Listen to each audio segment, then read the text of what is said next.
السلام عليكم ومرحبا بكم فيديو جديد ووصفة جديدة. كما عودتكم دائما عندكم الجديد والسهل والبسيط. اليوم ان شاء الله وصفتنا راح نديرو قلب اللوز لسهرة رمضان.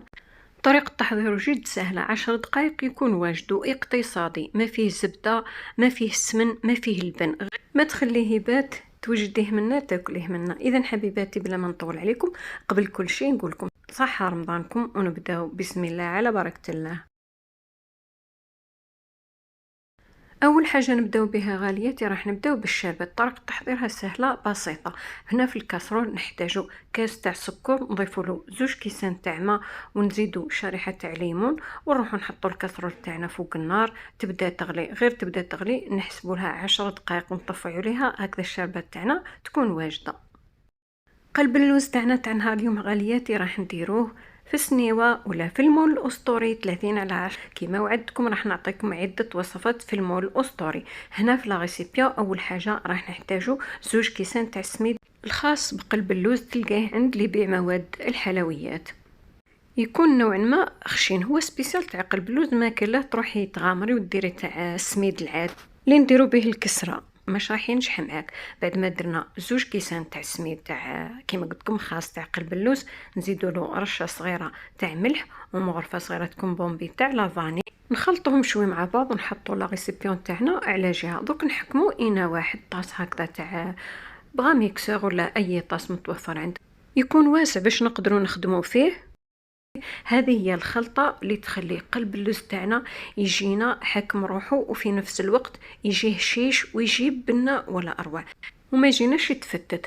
هنا من جهة عندنا كاس فيه ربع ماء ونكملوه بماء الزهر، تقريبا يكون ناقص أصبع، كاس إلا ربع بين ماء وماء الزهر. بنفس الكاس راح نحتاجو ربع كاس تاع الزيت. نديرو المقادير هذو كامل في الطاس هذا ونزيدو نضيفو لهم مغرفة تاع كاكاو. الكاكاو هذا الدور تاعو باش يخلي قلب اللوز تاعنا يجينا كيما تاع برا بهذاك اللون البني، يجي لونه شباب يبان طايب بزاف وهايل. اللي حبت يعني تستغنى على المغرفة هذه تاع الكاكاو تقدر ما ديرهاش.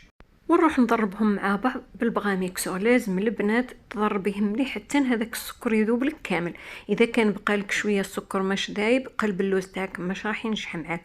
نعاود لكم البنات الخلطه هذه شفتوها اقتصاديه، راح نديروها بدون زبده بدون لبن، قلب اللوز ولا اروع. السر في الخلطه هذه اللي راح تخلي قلب اللوز تاعنا يكون عند واحد البنه احسن من تاع برا. بعد ما خلطت هذوك المقادير شوفوا السكر ما بقاليش البنات، ذاب لي كامل. بقيت غير نضرب حتى نحسيت بالسكر هذا كذاب. خلطت بالمغرفه لقيت السكر ما كانش، ذاب لي كامل. فرغته مباشره في هذوك 2 كيلو تاع السميد ونبقى نخلطهم في البدايه شوي. شوفوا راح تشوفوا الخليط تاعكم يبان لكم سائل. راح نغطيو عليه ونخليوه يريح لنا من 10 دقائق حتى ربع ساعه حتى يشرب هذاك الماء كامل ونرجعوا له. دركا غالياتي نرجعوا للشربات تاعنا. بعد ما غلات حسبت لها 10 دقائق. قبل ما نطفيوها راح نزيدو نضيفوا لها ربع كاس ماء الزهر ونطفي عليه. هكذا الشربات تاعنا راهي واجده، نحطوها نخليوها تبرد على جهه. نعاودو نرجعوا الخليط تاعنا، فاتت عليه تقريبا واحد ربع ساعه. شوفوا هكذا راهو شرب هذاك الخليط اللي خدمناه. شوفوا تلقاو كي تهزو هكذا بالمغرفه تلقاوه ماهوش سائل، كي تهزيه هك في المغرفه يبقى حاكم روحه هكذا. يعني الخلطه تاعنا راهي واجده. نرجعوا للمول الاسطوري تاعنا 30/10. دهنتو بشويه تاع السمن، اللي حبت دير الزبده اللي تحب الزيت لكن بالسمن احسن. راح تجي هذيك البنه تاع السمن في قلب اللوز تاعنا باش تحس طبق تراديسيونيل. وتعرفوا الحلويات تاعنا والاطباق التقليديه تاعنا كامل تجيب السمن. دوكا نحكم هذاك الخليط ونحاول نوزعه في السنيوه تاعي يجي كامل على استواء واحد، ما تكونش جهه طالعه وجهه هابطه. في قناتي عطيتكم عدة وصفات تاع قلب اللوز وكامل ناجحة بسم الله ما شاء الله، كامل ناجحة وكامل بنينة. لكن صدقوني يعني كليت قداه نوع تاع قلب اللوز لكن تاع المرة هذه ولا أروع. صدقوني بما أنها غير بالزيت وبخلطة هذه السحرية، لكن بنينة ولا أروع. ما نبدلش الوصفة هذه. شوفوا نزيد نعطيكم البنات خاصة المبتدئات، إذا ما قدرتيش توزعي الخليط كي تحطيه هكذا هزيه، حاولي خبطيه هكذا وحده راح يمشي لك ويتوزع لك باستواء واحد. دوكا راح نقسمه تقريبا يعني المول هذا الاسطوري يعطينا 6 حبات يكونوا بحجم متوسط. كي تبداو تقسموهم ما تهبطوش الموس لتحت، غير حاولوا غير تموروا ترسموا الخط هذا من الفوق وخلاص. هنا التزيين تحبي ديري حبات تاع لوز ولا تحبي ديري كاوكاو ولا تحبي تخليه هكذا كي يوجد يطيب ديري له حبيبات تاع نوا كاج ولا جوز، المهم كما تحبي انت. التزيين يرجع لك. قبل ما ندخلوا قلب اللوز تاعنا للفرن، راهو الفرن تاعي ساخن على درجه 180، نحكم تقريبا مغرفه تاع سمن نذوبها، ونحاول غير بالبانسو نوزع هذاك السمن على وجه قلب اللوز تاعي. هو هكذا مش طيب، راح يعطيه واحد اللون يكون دوغي، يطيب لي بلون شباب. نروح ندخلوا البنات يطيب الطياب كل وحده، والفرن تاعها راح يديلك من 35 حتى 40 دقيقه دوك انتي، والفرن تاعك تبقى يطرق به حتى تشوفي الجوانب تاع السنيوه تاعك تحمروا لك مليح مليح، وتزيدي طيبيها من الفوق. والفوق ثاني لازم تطيبوه بلون يكون يعني غامق، ماشي تشوفيه طابلك شويه وتجبديه.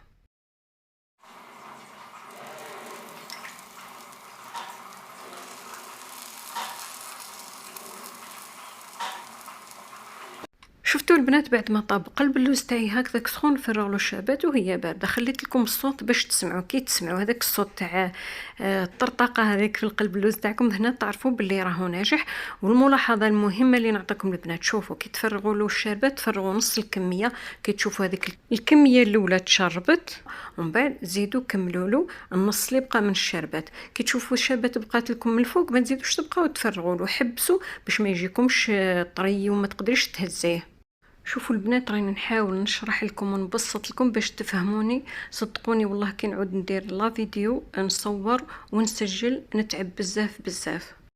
كاينين اخرين يشوفوا واحده عندها قناه تصور وتهضر جهه عادي، لكن والله صعيبه المونتاج، تصوري وتعودي تهضري وتغلطي وتصحي، الله المستعان. حبيباتي دركا هذا هو قلب اللوز تاعنا، بسم الله ما شاء الله.